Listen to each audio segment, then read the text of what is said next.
2021-yil qandli diabet va uning asoratlari tufayli 1,6 million inson bu dunyodan ko'z yumgan. 2024-yil dunyo miqyosida 3,4 million inson qandli diabet va uning asoratlari tufayli bu dunyodan ko'z yumgan.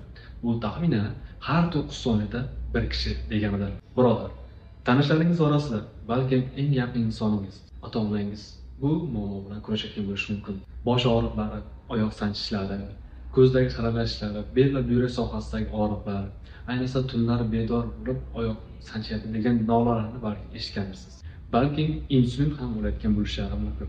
Birodar, hozir sizga shunday yechim ko'rsatamanki, ota-onangizni duosida qolasiz. Bu mahsulotlar Malayziyadan keltirilgan bo'lib, tabiiy hamda halollik sertifikatlariga egadir. Bular organizmni qayta tiklanishga, immunitetni ko'tarishga, og'riqlarni kamaytirib, qandli diabetni normaga keltirishga yordam beradi. Hattoki organizm insulinni o'zi ishlab chiqarishi natijasida insulin olmay qo'yadi. Agar ota-onangizga xursandchilikga sherik bo'lib, duosini olmoqchi bo'lsangiz, ushbu raqamlarga murojaat qiling.